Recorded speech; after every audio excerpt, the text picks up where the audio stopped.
असतं, अरे वा आम्ही हे सांगितलं होतं पण तुम्ही हे पण केलंय का, असं जे हे असतं ना, तर ते आणि येणं त्यांच्या आम्हाला घरातली व्यक्ती बनून आम्ही त्यांचा इव्हेंट घडवतो. ही एक मानवी वृत्ती म्हणूया आपण, की कितीही केलं तरी पैसे जर का बुडवायचेच असतील तर काहीतरी खुसपट काढतात लोकं आणि पैसे बुडवतात. पण आम्हाला 99.99% असा अनुभव आहे की कधीही आमचे पैसे बुडले नाहीये.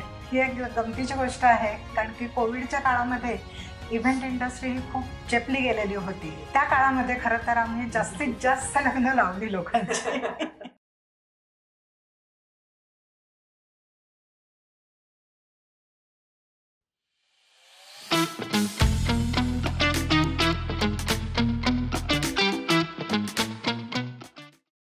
नमस्कार, मी धनेश कुलकर्णी. अ बिट डिफरंटच्या या नवीन एपिसोडमध्ये तुमचं स्वागत आहे. एका सुंदर लग्नाचं स्वप्न असो, एखादा दमदार कॉर्पोरेट इव्हेंट, फॅशन शोचा ग्लॅमरस रॅम्प किंवा लाईव्ह इव्हेंटचा कॉन्सर्ट, या प्रत्येकामागे असतो एक जबरदस्त प्लॅन आणि त्याला साकार करणारं एक मजबूत टीम. आज आपण भेटतोय अशाच दोन दमदार महिलांना, मनीषा पाठक आणि दीपा रानडे. वेविड इव्हेंट्स या नावामागची खरी ताकद. त्या फक्त इव्हेंट प्लॅन करत नाहीत, त्या क्षण घडवतात. असे क्षण जे लक्षात राहतात, फ्रेममध्ये बंद होतात आणि मनात घर करतात. तर स्वागत आहे तुमचं वेविड इव्हेंट्सच्या या रंगतदार जादुई जगात. तर विविड इव्हेंटची 2008 साली सुरुवात झाली, तर ती कशी झाली? म्हणजे तुमचं बॅकग्राऊंड काय याच्या मागचं? म्हणजे ऍक्च्युली माझी बॅकग्राऊंड, मी इलेक्ट्रॉनिक्स इंजिनियर आहे आणि माझी पार्टनर मनीषा जी आहे ही MBA बॅकग्राऊंडची आहे. तर आम्हाला थोडंसं म्हणजे आमच्या दोघींच्या म्हणजे तिचा तर जॉब चालूच होता, पण माझी जी पॅशन होती ती वेगळी होती थोडीशी. त्यामुळे आम्ही दोघी ऑलरेडी फ्रेंड्स होतोच. मग आम्ही दोघींनी असं ठरवलं की थोडंसं इव्हेंट मॅनेजमेंटमध्ये आपण ट्राय करायचा का, म्हणून आम्ही प्रोफेशनल कोर्स केला, त्याचा डिप्लोमा केला आम्ही 1 वर्षाचा. आणि तो चालू असतानाच म्हणजे संपायच्या आधीच आम्हाला फॉर्च्युनेटली एक चांगली संधी चालून आली ओळखीनेच, की शंकर महादेवांची लाईव्ह कॉन्सर्ट. मग तो खूप म्हणजे 11th अवरला आम्ही 4 दिवसामध्ये अख्खा सगळा इव्हेंट आम्ही उभा केला. आणि आमच्यासाठी हे खूपच चॅलेंजिंग होतं, की आमचा एक तर पहिलाच इव्हेंट होता.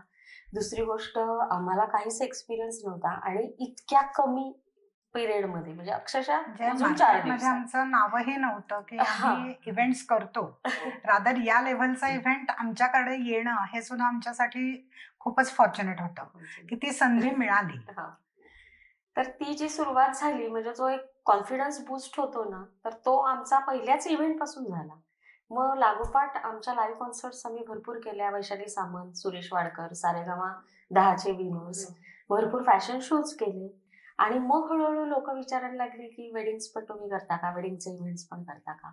मग आम्ही वेडिंगमध्ये पण सुरुवात केली आणि ते सुद्धा फॉर्च्युनेटली पहिलं वेडिंग जे आमचं एकदम 8 दिवसाचं वेडिंग होतं आणि किशोर पंपचे जे ओनर होते त्यांच्या मुलाचं वेडिंग होतं ते. म्हणजे Desai. It's a big fat wedding. तर म्हणजे सुरुवातच इतकी चांगली झाल्यामुळे नंतर आम्हाला खूप सोपं गेलं की प्रत्येक इव्हेंट कसा करायचा आणि काय. तर तुम्ही जेवढ्या प्रकारचे इव्हेंट्स करता, पब्लिक, कॉर्पोरेट किंवा, तर ह्याच्यामध्ये तुमचं कुठलं सेगमेंट जे आवडीचं आहे, की जे खास आवडतं? Actually wedding. ओके. हा, जसं दीपा आत्ता म्हणालेली होती की आम्ही पहिलीच कॉन्सर्ट केली, त्याच्यानंतर काही वेगवेगळे पब्लिक शोज केले. तर त्याच्यामध्ये जी विचारणा झाली क्लायंटकडनं आणि आमच्या कॉन्टॅक्ट स्पेअरकडनं की तुम्ही वेडिंग्स करता का, तर तेव्हा आम्हाला वाटलं येस, करूच शकतो. आणि जी काही सुरुवात झाली तर त्याच्यामुळे पहिलं वेडिंग जे होतं ते 8 दिवसांचं कंटिन्युअस आम्ही काम केलं. प्रत्येक व्हेन्यूवर प्रत्येक डेकॉर वेगळं. आणि हे भाग्यश्री देसाईताई आणि किशोर पंपचे मालक, म्हणजे त्यांच्या घरातलं ते लग्न होतं, मुलाचं लग्न. आणि त्याच्यामुळे आम्हाला खूप चांगली संधी मिळाली ती की बिग फॅट वेडिंग करायची. आणि तेव्हापासून नेव्हर लुकिंग बॅक, की आम्ही लग्नच करतोय. आणि आता USP झालंय की आम्ही वेडिंग प्लॅनर म्हणून पण मार्केटमध्ये उतरलेलो आहे. गेले 15 वर्ष आम्ही तेच करतोय ऍक्च्युली. आणि थोडासा आमचा फोकस जो आहे तो कॉर्पोरेट आणि पब्लिक इव्हेंट कडून हटलेला आहे आणि वेडिंग्स मध्ये आम्ही जास्त काम करतो. वेडिंग प्लॅनिंग मध्ये काय काय गोष्टी म्हणजे मॅनेज कराव्या लागतात किंवा डोक्यात ठेवाव्या लागतात आणि त्या कशा कॉर्डिनेशन मध्ये कशा राहतात, काय त्याचं पुढे कसं करता तुम्ही, हँडल कसं करतात मग? जसं की लग्न ठरलंय असं आम्हाला कळलं किंवा एखाद्या क्लायंटला वेडिंग प्लॅनरची गरज आहे किंवा इव्हेंट करायचा आहे असं जरी लक्षात आलं तरी सुद्धा क्लायंट आमच्याकडे अप्रोच होतात किंवा आम्ही ज्या व्हेन्यूजवर पार्टनर म्हणून काम करतो, इव्हेंट पार्टनर म्हणून किंवा डेकॉर पार्टनर म्हणून, तर त्या लोकांच्याकडे बुकिंग झालेलं असतं त्या पर्टिक्युलर इव्हेंटसाठी आणि मग आमच्याकडे त्यांचे कॉन्टॅक्ट्स येतात. आम्ही त्यांना कॉन्टॅक्ट करतो की असं असं आम्हाला कॉन्टॅक्ट मिळालेला आहे तुमचा आणि त्याच्यावर आपल्याला बोलायचं आहे, तर आपण कधी भेटू शकतो. एक छानशी आम्ही इन्फॉर्मल मीटिंग करतो, त्याच्यात त्यांच्या रिक्वायरमेंट काय आहेत त्या समजून घेतो आणि मग त्याच्यावरच सोल्युशन देणं हे आमचं तेव्हापासूनची जी सुरुवात होते ती लग्नानंतर हनीमून पॅकेज पर्यंत असे जे काही एलिमेंट्स लागतात लग्नाला, तर त्या सगळ्या गोष्टींचा आम्ही सर्व्हिसेस देतो आणि त्यांच्या रिक्वायरमेंट प्रमाणे त्यांच्या बजेट प्रमाणे आम्ही ते करून देतो. तो वेडिंग प्लॅनिंग मध्ये प्लॅनिंग करताना काय काय गोष्टी असतात, म्हणजे त्याचं एक्झिक्युशन, कोऑर्डिनेशन, सो ते हँडल तुम्ही कसं करता, काय? ओके, बेसिकली बोलायला सुरुवात होते की त्यांच्या पहिल्यांदा रिक्वायरमेंट आम्ही समजून घेतो की त्या पर्टिक्युलर इव्हेंटसाठी किंवा त्या दिवसांमध्ये त्यांना काय काय लग्नाचे इव्हेंट्स करायचे आहेत. जसं की साखरपुडा असतो, त्याच्यानंतर हळद असते, संध्याकाळी संगीत असतं, दुसऱ्या दिवशी सकाळी त्यांचे विधी ज्याला म्हणतो आपण ते अक्षता, मग त्या अक्षता कदाचित सकाळी असू शकतात, संध्याकाळी असू शकतात, त्याच्यानंतर फॉलोड बाय रिसेप्शन. तर हे सगळे जे आहे हे त्यांच्या रिक्वायरमेंट आम्ही समजून घेतो पहिल्यांदा आणि मग त्याच्यावर आम्ही काही चांगले सोल्युशन्स देऊ शकतो त्यांना की याच्याऐवजी आपण या गोष्टी करूया किंवा सकाळच्या ऐवजी संध्याकाळचा मुहूर्त घेतला तर तुम्हाला खूप लोकांना इन्व्हॉल्व करता येईल किंवा जो व्हेन्यू असेल तो कसा छान दिसतो संध्याकाळच्या वेळेला, तिथे सनडाऊन होत असताना तुम्हाला काही फोटोज किंवा रील्स पाहिजे असतील तर त्या दृष्टीने पण आम्ही त्यांना म्हणजे सूचना करत असतो. तर हे जे कोऑर्डिनेशन प्लॅनिंग जे आहे या पर्टिक्युलर याचं, तर ते तिथेच होतं की आम्ही जेव्हा दोघी बोलत असतो त्यांच्याशी तर तो त्यांना विश्वास येतो की हा, ही व्यक्ती आपल्यासाठी योग्य आहे आणि आपल्या घरातलंच कार्य आहे असं आम्ही त्यांना सांगतो की माझ्या मुलाचं किंवा माझ्या मुलीचं लग्न किंवा आमच्या घरातलं लग्न आहे आणि आम्ही दोघी मिळून ते करतोय असं म्हटल्यावर त्यांना तो छान हे मिळतो आणि रिस्पॉन्स त्यांच्याकडनं चांगला येतो आणि मग पुढे ज्या काही कमर्शियल गोष्टी असतात त्या साध्य होतात करायला. तुमचं बजेट इव्हेंट जे आहे 95,000 मध्ये एक इव्हेंट, वेडिंग इव्हेंट आणि कस्टमाइज इव्हेंट, याच्यात तुमचं कसं फरक काय? ही एक गमतीची गोष्ट आहे. खरं तर गंमत नाही म्हणूया आपण, कारण की कोविडच्या काळामध्ये इव्हेंट इंडस्ट्री ही खूप चेपली गेलेली होती की काहीच कामं नव्हती, गॅदरिंग संपलेली होती लोकांची, खूप भीतीदायक वातावरण होतं, पण लग्न करणं हे पण लोकांना हवं होतं. सो आम्ही असा विचार केला की कमीत कमी 50 लोकांचं जर का लग्न करायचंय तर त्याच्यात बेस्ट आपण आउटपुट लोकांना काय देऊ शकतो आणि मग ठरवलं आम्ही की आम्ही लग्नाचे जे काही विधी असतात त्याच्यासाठी लागणारे गुरुजी, लागणारा हॉल, त्याच्यानंतर 50 लोकांना लागणारं जेवण, नंतर मुलीचा मेकअप, फोटोग्राफी, या खूप बेसिक गोष्टी लागतात की लग्न करायचंय, तर ते आम्ही ठरवलं, त्याचं लिमिट ठरवलं आणि छोट्याशा हॉलमध्ये आपण 50 लोकांचं लग्न 95,000 मध्ये करू शकतो असं ठरवून त्या काळामध्ये खरं तर आम्ही जास्तीत जास्त लग्न लावली लोकांची. सो हा एक प्रकार. आणि पुढची गंमत दीपा सांगेलच की आता हे बजेट हा कसा आम्ही पुढे खेळवला. म्हणजे काय होतं, कस्टमाइज म्हणजे आम्ही नॉर्मली भर कशावर देतो की तुमचा इव्हेंट हा आम्ही कस्टमाइज करून देतो, कारण लोकांचं कसं असतं थोडंसं पॅकेजवर भर असतो. म्हणजे जेव्हा मला पहिला फोन येतो की तुम्ही इव्हेंट मॅनेजमेंट करता का, तर हो, मग तुमची पॅकेजेस काय? हा, तर आमचं पॅकेज असं काहीच नाही, कारण जेव्हा तुम्ही पॅकेज देता ना तेव्हा तुमच्यावर रिस्ट्रिक्शन्स येतात खूप. तर आमचा भर कशावर असतो की तुम्हाला काय पाहिजे, तुम्हाला अशा टाईपचं डेकोर पाहिजे, तुमचं बजेट हे आहे, तुम्हाला हा व्हेन्यू पाहिजे, तुम्हाला ह्या टाईपचे फोटोग्राफर्स पाहिजे, तुम्हाला ह्या टाईपचे मेकअप आर्टिस्ट पाहिजे, तुमचे कपडे कसे असले पाहिजेत, हे सगळं तुम्हाला तुमच्या बजेटमध्ये आम्ही बसवून देतो आणि ह्याला आम्ही कस्टमाइज म्हणतो. आणि त्याला चांगली सोल्युशन्स पण देतो की हे सोल्युशन्स असतात, हे हवंय का, ते नकोय का, मग चला आमच्याकडे दुसरा पर्याय आहे, तुम्ही हे करू शकता. तर हे जे असतं ना, याच्यात थोडंसं क्लायंटला पण स्वतःच्या मनासारखं काहीतरी केल्याचा एक फील येतो की पॅकेज म्हणजे थोडंसं कसं होतं की हे आमचं आहे, तुमचं बसतंय का बघा, असा एक हे असतो थोडासा. ठराविक गोष्टी असतात की डेकोर आमचं असंच असेल, 4-5 एक विषय आम्ही देतो की 5 डेकोर्स आहेत, यातलं कुठला तरी एक सिलेक्ट करा आणि तुमचं होणार. तर ते पॅकेज न करता ते डेकॉर त्या पद्धतीने त्यांच्या रिक्वायरमेंट प्रमाणे केलं तर आनंद येतो. त्यात इनोव्हेशन म्हणजे काहीतरी इनोव्हेशन येतं, कस्टमर बेसिकली सॅटिस्फाय होतो याच्यामुळे की चला आपल्याला जे हवंय ते मिळालंय आपल्याला. तसंही आणि कसं की रिअल फ्लॉवर्स आणि आर्टिफिशियल फ्लॉवर्स याच्यामध्ये बजेटचा खूप इश्यू होतो. रिअल फ्लॉवर्स खूप सुंदर दिसतात पण ती खूप महाग असतात. तर मग जेव्हा कस्टमरला एखादं डेकॉर करून पाहिजे असेल तर ते रिअल आणि आर्टिफिशियल किंवा त्या दोन्हीचं मिक्स असे पण पर्याय आम्ही उपलब्ध करतो. म्हणजे ते दिसायला 90% 99% आम्ही जवळ जातो की त्यांना हवंय तसं डेकॉर देण्याचा, त्याही चेंजेस करून. सो ती आमची खासियत आहे खरं सांगायचं तर. कारण फोटोज दिसतं इंस्टाग्राम किंवा जे काही फोटोज किंवा रील्स दाखवतात त्याच्यासारखंच करणं याच्यावर आमचा भर असतो. म्हणजे आम्ही इनोव्हेटिव्ह गोष्टी करतोच की आमच्या काही वेगळ्या कल्पनांनी फोटोज दाखवले जातात, पण हल्लीचा ट्रेंड असा आहे की लोक त्यांना काय हवंय हे आम्हाला सांगतात आणि तसं केलं जातं. तुमचा आतापर्यंतचा आलेला अनफॉरगेटेबल एक्सपिरियन्स असा काय आहे की जो एक वेगळा होता, काहीतरी की थोडं चॅलेंजिंग होतं किंवा काही वेगळं करावं लागलं त्याच्यासाठी, असं काही आहे? हो, म्हणजे आम्ही आता काय बरेच वेगवेगळ्या प्रकारचे इव्हेंट्स करतोच आहे. म्हणजे आम्ही स्पोर्ट्स इव्हेंट्स करतोय, live concerts, fashion shows, weddings हे तर करतोच आहे. आणि मागच्या वर्षी आम्हाला एक अशी छान संधी चालून आली की क्लायंटने मागणी केली की आम्हाला हेलिकॉप्टर एंट्री करायची आहे ब्राईड आणि ग्रूमची. तर आम्हाला हे खूपच छान वाटलं कारण आम्ही ते पहिल्यांदाच करणार होतो आणि आम्हाला म्हणजे आमची काही याच्यामध्ये काही म्हणजे दाखवता येईल का क्रिएटिव्हिटी असं वाटलं. तर भुगावला रॉयल लेक अँड बँक्वेट्स असा एक व्हेन्यू आहे.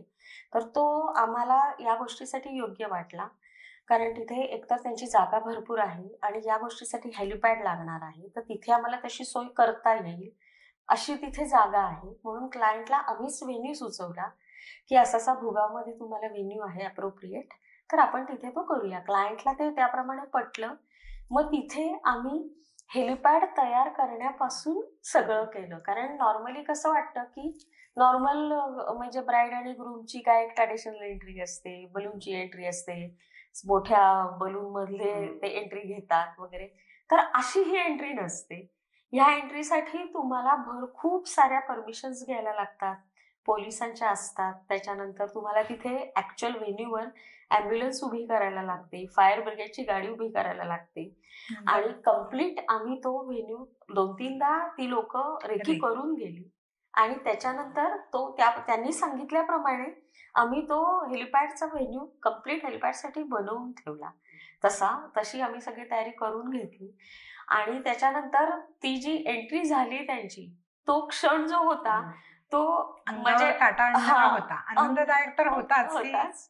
सक्सेसफुल झालो म्हणजे फ्लॉवर शॉवरिंग झालं वरून. त्यांनी खूप छान वरून 2-3 हे केल्या म्हणजे राऊंड्स घेतल्या हेलिकॉप्टरच्या आणि क्लायंटच्या चेहऱ्यावरचा जो आनंद होता तो खूप अनफॉरगेटेबल होता. की म्हणजे त्यांची जी एक इच्छा होती, त्यांचं जे एक ड्रीम होतं की आपल्या मुलाचं एंट्री अशी झाली पाहिजे, तर ती आम्ही त्या व्हेन्यूचं वैशिष्ट्य असं आहे की तिथे भुगाव किंवा भुकुमचा तलाव आहे आणि त्या तलावाला लागूनच म्हणजे बॅकवॉटर पूर्ण त्या तलावाचं म्हणजे आम्हाला तिथे दाखवायला मिळतं किंवा फोटोजमध्ये येतं. तर तो सिनिक विषय होता की सनडाऊन होतोय, तिकडनं हेलिकॉप्टरवरती हे करताय, एंट्री होते मुलांची आणि खूपच देखणा तो शो झाला असं आम्ही म्हणू शकतो. तेव्हा डेस्टिनेशन वेडिंग जे करता तर त्याचे कुठे कुठे करता, त्यांचं काय आहे आणि त्याच्यात एखाद्या आठवणीत राहील असं काही प्रसंग किंवा मेमरी आहे की हे खूप मस्त झालं, ते लक्षात राहिलं काय आमचं? आता आम्ही डेस्टिनेशन वेडिंग वाईला करतोय, त्याच्यानंतर महाबळेश्वरला करतोय. महाबळेश्वरला आमची 2-3 ब्राईटलँड आहे, रामसुख आहे, तिथे आम्ही करतोय. त्याच्यानंतर गोव्याला करतोय. मुंबईला जे नोव्होटेल जुहू बीचवरचं हॉटेल आहे तिथे आम्ही केलेली आहे. तर हे जे 4-5 ठिकाणं आहेत ना, हे इटसेल्फ व्हेन्यूज इतके सुंदर आहेत की म्हणजे जेव्हा आम्ही नोव्होटेलला केला होता तर तो आमचा ड्रीम वेडिंग इव्हेंट होता. कारण जुहू बीचवर संध्याकाळच्या वेळेला लागलेलं जे लग्न असतं तर ते अत्यंत सुंदर सगळं दिसतं आणि ती सगळी अरेंजमेंट आम्ही केलेली होती. आणि अनफॉर्गेटेबल म्हणाल तर मी तोच म्हणेन की कारण तेव्हा जे सगळं म्हणजे तो जो एक माहोल आम्ही क्रिएट केला होता, लाइटिंग खूप होतं, संध्याकाळच्या वेळेचं लग्न असल्यामुळे पूल पार्टी होती पूल आणि पार्टी ते होती. समोर समुद्र आणि इकडे पूलवर पार्टी हा. आहे असं फिल्मी स्टाईल फिल्मी, एकदम बरोबर. फिल्मी स्टाईल झालेलं होतं ते. आणि खूपच म्हणजे त्यावेळेला पण क्लायंटने खूप अप्रिशिएट केला होता तो आमचा बेसिकली event. इव्हेंट मॅनेजमेंट हा त्याच्याकरता जास्त मोठा मुद्दा होता आणि तो आम्ही पुण्यातून जाऊन मुंबईमध्ये केला, हे जास्त चांगलं.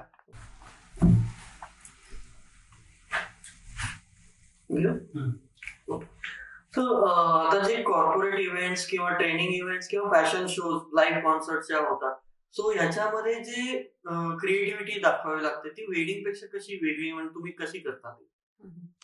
वेडिंग्स मध्ये काय होतं, थोडंसं एक ठराविक प्रकारची डेकॉर्स किंवा काही थीम्स पण त्यांच्या थोड्याशा ठराविक असतात. म्हणजे उदाहरणार्थ पेशवाई थीम म्हणा किंवा ट्रेडिशनल थीम म्हणा किंवा कार्निवल थीम म्हणा, ह्या काही त्यांच्या थोड्याशा ठराविक थीम्स असतात.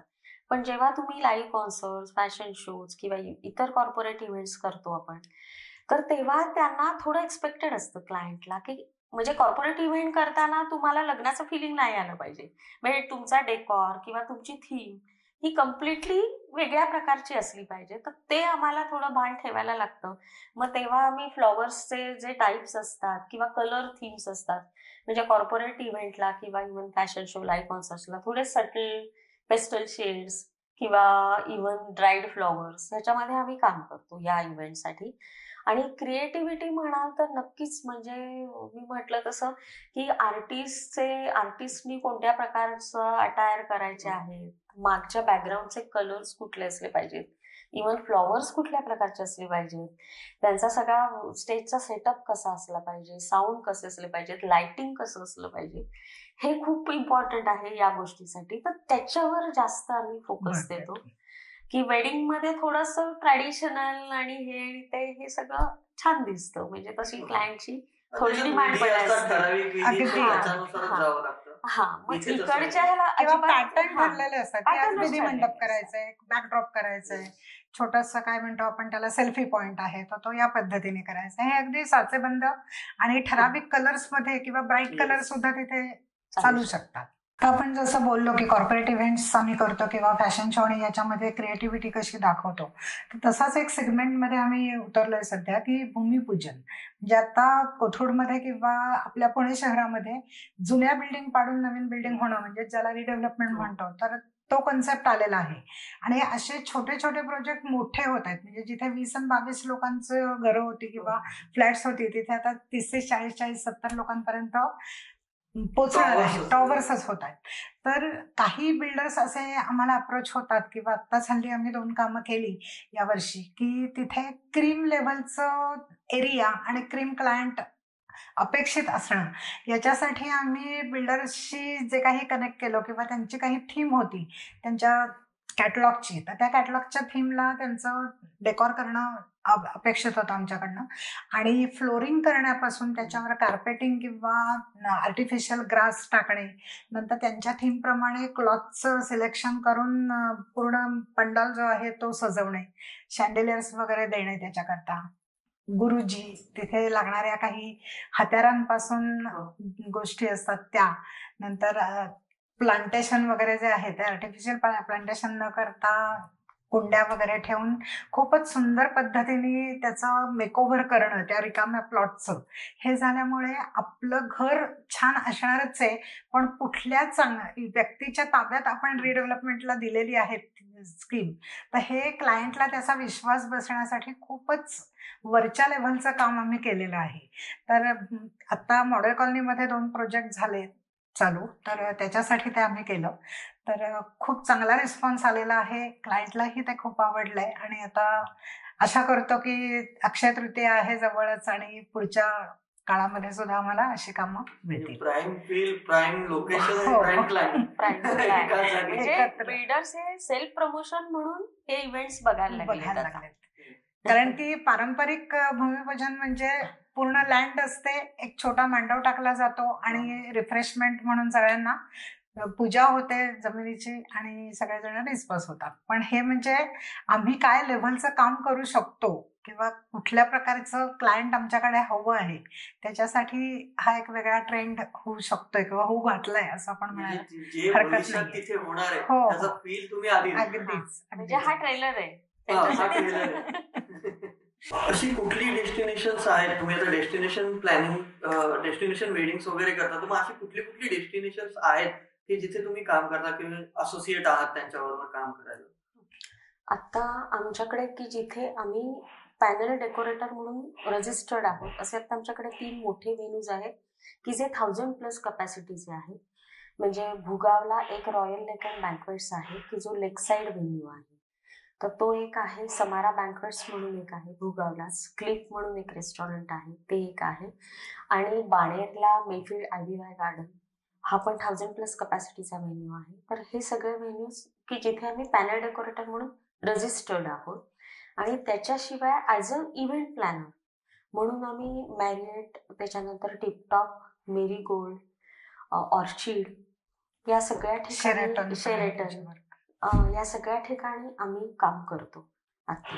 आणि डेस्टिनेशन वेडिंगसाठी आम्ही महाबळेश्वर मधलं रामसूक आहे, ब्राईटलँड आहे, ल्युमेरिडियन आहे आणि वाईमधलं अमोक रेसिडेन्सी म्हणून आहे, तिथे आम्ही कामं केलेली आता आहेत. कर्जत, लोणावळा, मुंबईपर्यंत जसं आम्ही जुहूचं हॉटेलमध्ये काम केलं, तर इव्हेंट मॅनेजर किंवा इव्हेंट प्लॅनर म्हणून आम्ही तिथे रेग्युलरली काम करतो. तुमची ब्रँड आयडेंटिटी तर स्ट्रॉंग आहेच आहे, पण ती मेंटेन ठेवणं हे तुम्ही कसं करता? कारण आयडेंटिटी आपण बनवतो पण ती मेंटेन ठेवणंही गरजेचं आहे. सो तुम्ही कशी मेंटेन ठेवली? आमच्या दोघींचा एक पर्सनल टच असतो प्रत्येक इव्हेंटसाठी. म्हणजे आता आमच्याकडे व्यवस्थित स्ट्रॉंग टीम आहे, पण कुठलाही इव्हेंट असला तरी आमच्या दोघींपैकी एक तिथे हजर हे असतंच असतं. कारण प्रत्येकाला आपण जे काही क्लायंटला कमिट केलेलं आहे ते प्रॉपरली डिलिव्हर होतंय का, तो म्हणजे सिमलेस एक्झिक्यूट तो इव्हेंट होतोय का, त्याच्यानंतर वेळा पाळल्या जात आहेत का, किंवा व्हेंडर्स कडून क्वालिटी वर्क होतंय का, हे बघणं हे अत्यंत महत्वाचं असतं. त्यामुळे आमचा जो एक टच असतो ना, पर्सनल टच, तो आमच्या प्रत्येक इव्हेंटला आम्ही देतोच. शिवाय क्लायंटला जे कमिट केलेलं असतं ना त्याच्यापेक्षा 1-2 गोष्टी तरी आम्ही ऍडिशनल देतोच, की ज्याला आपण व्हॅल्यू ऍडिशन म्हणतो, की त्याच्यामुळे जे काही क्लायंटला म्हणजे जो काय सॅटिस्फॅक्शन, वाव फिलिंग येतं, तर ते एक वेगळं असतं. अरे वा, आम्ही हे सांगितलं होतं पण तुम्ही हे पण केलंय का, असं जे हे असतं ना, तर ते येणं त्यांच्या घरातली व्यक्ती बनून आम्ही त्यांचा इव्हेंट घडवतो.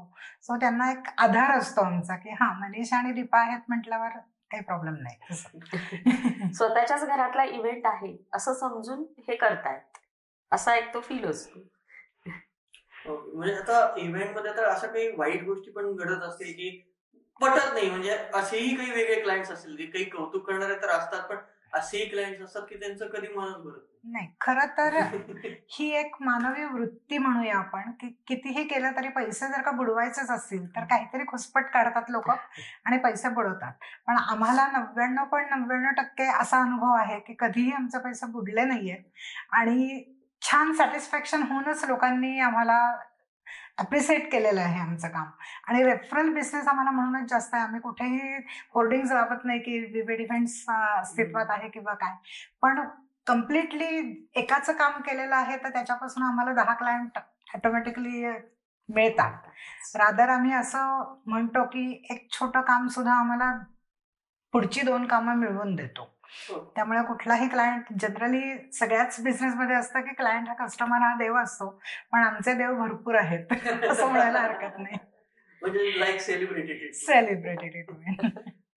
तुम्ही 5 वर्षात विविध इव्हेंट्स आता कुठे बघताय? 5 वर्षात काय गोल आहे येणाऱ्या 5 वर्षाचा? 5 वर्षात आत्ता तर मी म्हटलं तसं 3-4 व्हेन्यूजला रजिस्टर व्हेंडर आहोतच, पण आम्हाला ते थोडंसं आमचा रेव्हेन्यू वाढेल कसा याच्या दृष्टीने आम्हाला एक 7-8 व्हेन्यूजला तरी रजिस्टर व्हेंडर व्हायचं आहे. त्या व्हेन्यूजवर आम्हाला कामच करायचं आहे, की जिथे आता आम्ही नुसतंच इव्हेंट मॅनेजमेंटसाठी म्हणून काम करतोय, तर तिथे आम्हाला रजिस्टर्ड व्हायचं आहे, की जेणेकरून आमचा रेव्हेन्यू अजून वाढेल. जेव्हा मी डेस्टिनेशन वेडिंग्स करतो तर तेव्हा बाहेरगावून जी लोक यायची असतात, म्हणजे लग्न एखाद्या वेळेला इथलंच असतं, पण बाहेरगाव नवऱ्या मुलाकडचे किंवा नवऱ्या मुलीकडचे लोक किंवा त्यांचे अजून गेस्ट हे सगळे बाहेरगावून पुण्यात येणार असतात.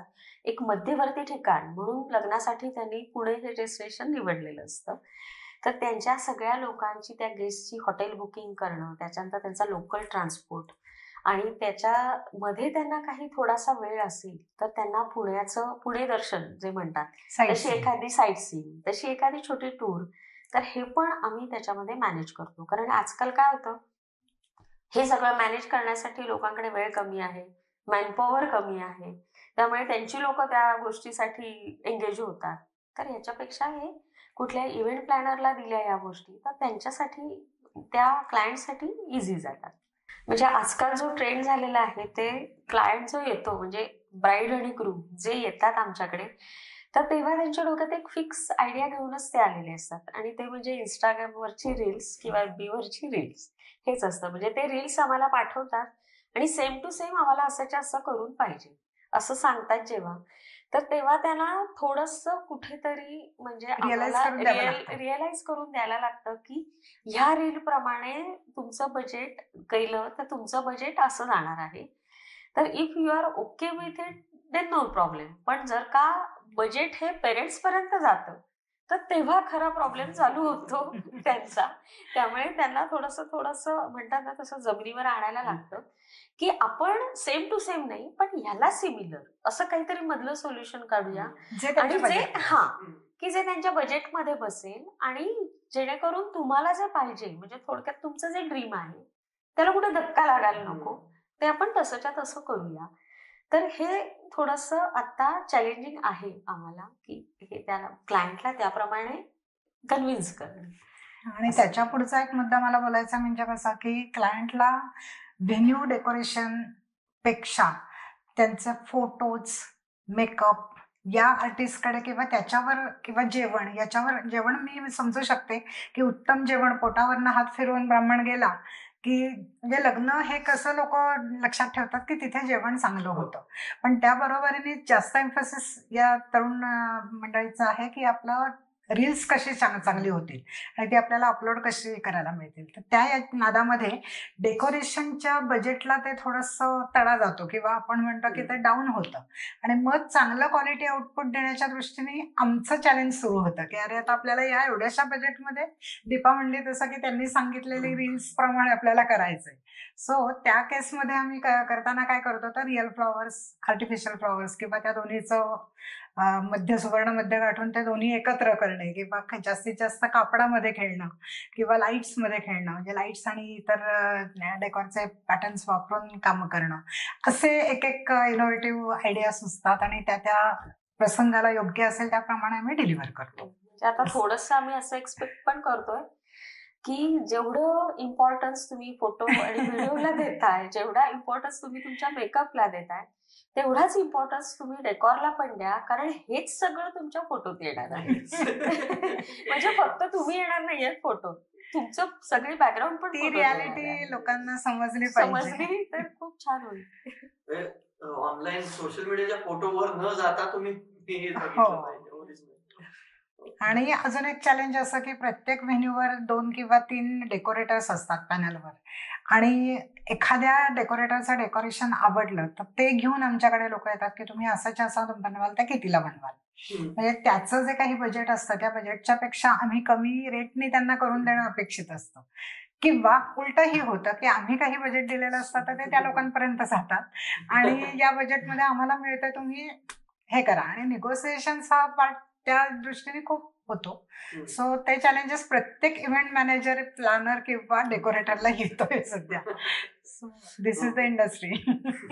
विविध इव्हेंट्सला का सिलेक्ट करावं किंवा आमच्या बरोबर का काम करावं, तर त्याच्यासाठी एक मी सांगू शकते की जनरली सुतळीपासून, म्हणजे लग्नासाठी लागणाऱ्या सुतळीपासून ते हत्तीपर्यंत किंवा पिन टू पियानो अशी जे काही वर्ड आपण जनमानसात वापरला जातो तर त्या गोष्टी आम्ही करतो. जसं की लग्न ठरलंय तर त्याच्या करता लागणाऱ्या सगळ्याच गोष्टी, साखरपुडा आहे, नंतर मेहंदी आहे, संगीत आहे, त्याच्याबरोबर तुमचं रिसेप्शन आहे, नंतर लग्नाचे विधी, तर गुरुजींपासून तुमचं जेवण, कुठल्या मेन्यूवर कुठलं जेवण किंवा कुठल्या कार्यक्रमाला कुठल्या पद्धतीचं कुझिन तुम्ही ठेवावं, अशा सुद्धा सूचना देणं, किंवा नवरा नवरी आणि इतर त्यांचे जवळचे नातेवाईक आहेत त्यांचं ड्रेस कोड काय असावा, किंवा ड्रेस सिलेक्शन करण्यासाठी सुद्धा आम्ही त्यांना मदत करतो.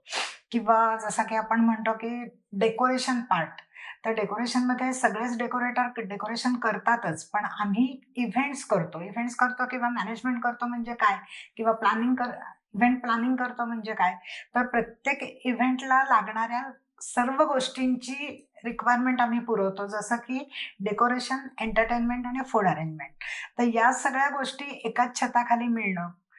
एका ठिकाणी जर का लग्न असेल तर घरातली जी काही फंक्शन्स असतात, म्हणजे लग्नासाठी स्पेसिफिकली बोललो तर पूजा असतात आदल्या दिवशी, किंवा आधी तुमचं घरातल्या डेकोरेशनला मांडव लागतो, किंवा लाईट्सचं डेकोरेशन लागतं, किंवा ग्रहमकाची पूजा असते, त्याच्यानंतर लग्नानंतर तुमचं जागरण गोंधळ किंवा सत्यनारायणाची पूजा. तर या छोट्या छोट्या फंक्शन्ससाठी सुद्धा आम्ही त्यांना सुविधा पुरवतो. आणि त्यांचा एक काय म्हणतात त्याला, सगळ्याच दृष्टीने म्हणजे बजेट वाईज, नंतर त्यांना त्यांच्या रिक्वायरमेंट म्हणजे क्लायंटच्या रिक्वायरमेंट असल्याप्रमाणे त्यांना देणाऱ्या आमच्या बाकीच्या सेवा, आणि ओव्हरऑल जो इम्पॅक्ट असतो वेडिंग प्लॅनर म्हणून किंवा इव्हेंट मॅनेजमेंट म्हणून किंवा इव्हेंट मॅनेजर म्हणून, तर आम्ही दोघींनी असं ठरवलेलं होतं आणि ते झालेलं आहे की आपण क्लायंटच्या करता काम न करता आपल्याच घरामध्ये हे काम आहे अशा पद्धतीने केलं तर आपण जास्त चांगल्या पद्धतीने आउटपुट देऊ शकतो त्याचा. आणि बिंग अ लेडीज आम्ही दोघी खूपच छान पद्धतीने ते करतोय असं आम्हाला क्लायंटकडनं फीडबॅक मिळतो, तेव्हा खूप आनंद होतो. आणि आम्हाला अशाच चांगल्या क्लायंटशी प्रार्थना करते मी देवाकडे की उपलब्धता व्हावी आणि आम्ही खूप पुढे जाऊ, आयुष्यात यश प्राप्त करावं. तर तुम्ही इतके वर्ष तुम्ही एक सक्सेसफुल बिझनेस लीड करता आहात, तर आता तुम्ही नवीन येणाऱ्या वुमनसाठी काय सांगाल तुम्ही? म्हणजे मी असं सांगेन की प्रत्येक वुमन एंटरप्रेनरने ना स्वतःची पॅशन फॉलो केली पाहिजे. म्हणजे नॉट नेसेसरी की तुमचं एज्युकेशन हेच तुमची पॅशन असली पाहिजे. आम्ही दोघींनी तर हे सिद्ध केलेलंच आहे. आमची दोघींची फील्ड वेगळी आहे, पण आमची पॅशन ही इव्हेंट्स होती आणि ती आम्ही आता सक्सेसफुली त्याच्यात झालेलोच आहोत. तर तुमची पॅशन फॉलो करा की at the end of the day की तुम्ही स्वतःला आनंदी झाले पाहिजेत किंवा तुम्हाला सॅटिस्फॅक्शन कामाचं मिळालं पाहिजे. आणि तसंच तुमच्या कस्टमरला पण मिळालं पाहिजे तुम्ही काय करताय त्या बाबतीत. आणि म्हणजे काय आहे की तुमचं पर्सनल लाईफ आणि तुमचं प्रोफेशनल लाईफ हे नेहमी वेगवेगळं ठेवायला शिका. दोन्हीमध्ये अजिबात मिक्स करू नका, कारण तुम्ही एकातच अडकून बसलात तर एकातच अडकून बसाल. तुम्ही दोन्हीही एक दोन्हीमध्ये पॅरलली जा, दोन्हीमध्ये तुम्ही सक्सेसफुल व्हा आणि काहीतरी गोल सेट करा आणि त्याप्रमाणे आपण सक्सेसफुल तर नक्कीच होणार. सो मी तुमचे मनापासून धन्यवाद मानतो की आमच्या शो मध्ये आल्याबद्दल, कारण बऱ्याचशा गोष्टी आता इव्हेंट बद्दलच्या मलाही समजतात आणि आता लोकांनाही समजतील की लोकांनी काय विचार केला पाहिजे. इव्हेंट्स आपण जेव्हा करतो, एखादा प्लॅन करतो किंवा एखाद्या इव्हेंट प्लॅनरला जेव्हा भेटतोय, सो आपण पण काय केलं पाहिजे हे लोकांनाही आता समजेल.